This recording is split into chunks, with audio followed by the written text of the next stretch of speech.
अस्सलाम वालेकुम everyone, welcome back to my channel मेरा घर मेरी जन्नत।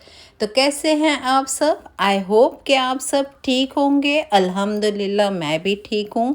तो ये है मेरे शाम का रूटीन। एक्चुअली अभी स्कूल जो है ना स्टार्ट हो गई है, तो कुछ चीज़ें जो है मॉर्निंग में मैं नहीं कर पाती हूँ और जो चीज़ें रह जाती है वो शाम में करती हूँ। तो यहाँ पर आज मैं थोड़ा सा क्लीनिंग करने वाली हूँ, क्योंकि आज है सैटरडे और कल होगी मेरी हॉलीडे। तो मैं चाहती हूँ कि सैटरडे में ही मेरा सारा काम निपट जाए, तो संडे मैं अच्छी तरह से इंजॉय कर सकूँ। तो बस यहाँ पे मैंने अपना क्लीनिंग का काम स्टार्ट कर दिया है, और हर बार की तरह इस बार भी मेरी क्लीनिंग मेरे बेडरूम से स्टार्ट होती है, जहाँ पे सारी डस्टिंग, क्लीनिंग, मॉपिंग सब कुछ करने के बाद जो है मैं दूसरे रूम में चली जाऊँगी, ताकि उससे भी अच्छी तरह से क्लीन कर सकूँ।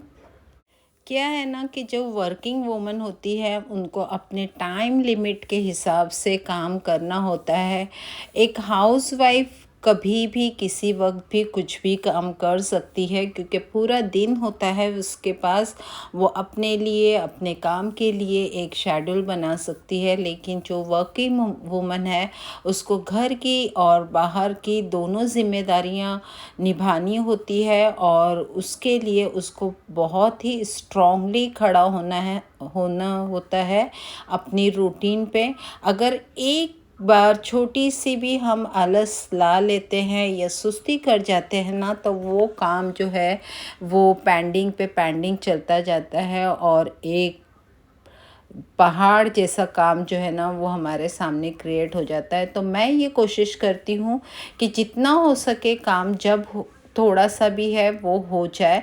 ये रूटीन क्लीनिंग है जो हम डेली बेसिस पे करते हैं।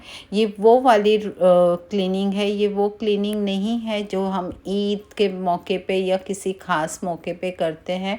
तो यहाँ पे मैंने क्लीनिंग के साथ साथ में अपनी लॉन्ड्री भी लगा दी है, मशीन में डाल दिया है कपड़ों को, ताकि मेरा जब तक क्लीनिंग चलता रहेगा तब तक ये कपड़े भी वॉश होके जो है ना हो जाएंगे। और डेली वॉशिंग करना बहुत ज़रूरी है, कम से कम एक लोड लगाना तो बहुत ज़रूरी है, वरना फिर कपड़े बहुत ज़्यादा जमा हो जाते हैं।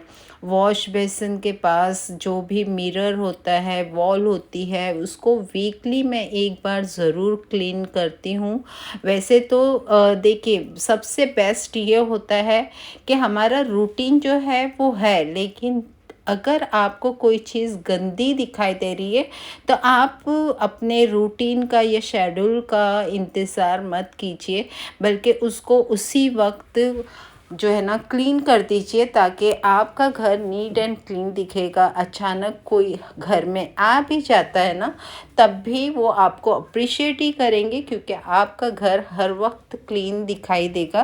क्योंकि ये जो छोटी छोटी चीज़ें होती हैं ना, वही आपके घर को हाईलाइट करती हैं, वही आपके घर को बताती हैं कि आप कितने नीट एंड क्लीन रहते हो। आपका घर जो है वो हमेशा अपडेट रहता है, प्रॉपर प्लेस पे सारी चीज़ें रहती है।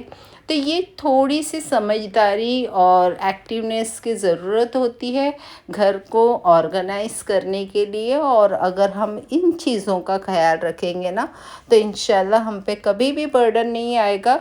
और चाहे हम हाउसवाइफ हो या वर्किंग वूमन हो, दोनों ही काम हम अच्छी तरह से अंजाम दे पाएंगे। डेली बेसिस पे मेरी जो भी क्लीनिंग होती है उसके लिए मैंने कोई हार्ड एंड फास्ट रूल नहीं बनाया है। जो भी नॉर्मली हमारा डिटर्जेंट होता है या लिक्विड सोप होता है, उसी के बेस पे है ना मैं उसी के ज़रिए अपनी क्लीनिंग डन कर लेती हूँ। लेकिन जब मुझे डीप क्लीनिंग करना होता है ना, तब मैं कुछ चीज़ें एक्स्ट्रा करती हूँ या कुछ स्पेशल चीज़ों का इस्तेमाल करती हूँ। लेकिन डेली बेसिस पे हम जो चीज़ कर रहे हैं उसके लिए मैं नहीं समझती कि जो चीज़ हम रोज़ कर रहे हैं उसके लिए कुछ स्पेशल करने की ज़रूरत है। ये देखिए बेसन अच्छी तरह से क्लीन हो गया और कितनी अच्छे से चमक भी रहा है। तो अब मैंने क्लीन कर दिया है डाइनिंग टेबल। डाइनिंग टेबल ऐसी चीज़ है जिसे हम दिन में 10 बार भी क्लीन करें ना, तो भी कुछ ना कुछ उस पे चीज़ें रखी हुई या गिरी हुई हमको दिखती है, इसलिए इसको बार बार क्लीन करना तो ज़रूरी ही है। लेकिन दिन में एक बार लिक्विड सोप से या सर्फ के साथ या स्क्रब के साथ में जब इस तरह से घस के अच्छी तरह से हम क्लीन करते हैं ना, तो इसकी जो रौनक है, इसका जो लुक है वही चेंज हो जाता है। और ये मैं ज़रूर करती हूँ डेली 1 टाइम। ये एक टाइम तो ज़रूर हो जाता है, बाकी जो चीज़ें गिरती है वो ऑन द स्पॉट मैं गीले कपड़े से साफ़ कर देती हूँ। और यहाँ पे भी मेरा डाइनिंग टेबल क्लीन हो गया है, तो जो चीज़ें डाइनिंग टेबल पे होनी चाहिए वो मैंने यहाँ पे अरेंज कर दी है। तो यहाँ पर सारी क्लीनिंग डन करने के बाद मैंने एक छोटा सा ब्रेक ले लिया है, और ब्रेक में मैं एंजॉय कर रही हूँ अपनी चाय और ये पोहे वाला चूड़ा जो मेरा फेवरेट है। तो आप भी इसे पसंद करते हैं या नहीं करते हैं, आपका फेवरेट क्या है मुझे कमेंट्स करके ज़रूर बताइएगा। और एक काम जो बहुत दिनों से पेंडिंग था, ये मेरा ड्रेस जो है ना हाफ सिला हुआ रखा हुआ था और मुझे वक्त ही नहीं मिला था, तो आज मैंने सोचा कि फाइनली इसको मैं कंप्लीट करूँगी। मैं स्टिच भी कर लेती हूँ और नॉर्मली जो कपड़े होते हैं ना वो सिल लेती हूँ। हाँ, जो बहुत हैवी ड्रेसेस होते हैं या बहुत काम वाले कपड़े होते हैं वो मैं टेलर को देना पसंद करती हूँ, लेकिन ये जो नॉर्मल ड्रेस जो होते हैं वो मैं खुद ही सिल लेती हूँ, और इस तरह से थोड़ी सी सेविंग भी हो जाती है। मैं तो समझती हूँ कि हर लेडीज़ को थोड़ा बहुत स्टिच तो करना ही चाहिए, क्योंकि हम सबको पता है कि आजकल कपड़ों की कीमत से ज़्यादा जो है ना स्टिचिंग हो गई है। अगर हम ये नॉर्मल पहनने वाले कपड़े घर में सिल लेते हैं तो काफ़ी हद तक जो है ना हम पैसे अपने बचा भी सकते हैं और अपनी पसंद के कपड़े सिल के इंजॉय भी कर सकते हैं।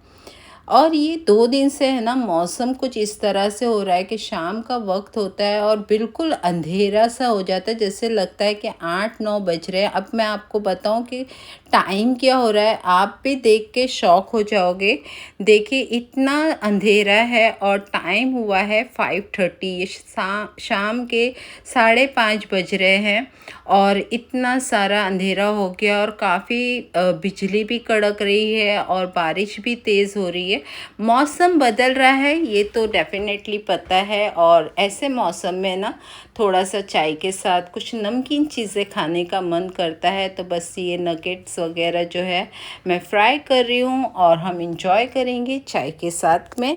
आज की वीडियो में मैंने आप लोगों के साथ में कोई भी रेसिपी शेयर नहीं की, लेकिन कोई बात नहीं, मेरे आने वाले व्लॉग में आपसे मैं बहुत ही डिलीशियस रेसिपी शेयर करने वाली हूँ।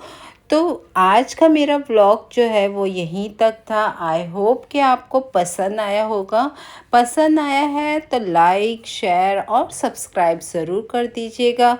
पहली बार अगर आपने मेरे चैनल पे विज़िट किया है तो सब्सक्राइब बटन के साथ साथ बेल आइकॉन को भी प्रेस कर दीजिए, ताकि मेरी आने वाली वीडियो का नोटिफिकेशन आपको सबसे पहले मिले। तो फिर मिलूँगी बहुत जल्द नेक्स्ट व्लॉग में, तब तक के लिए अल्लाह हाफिज़।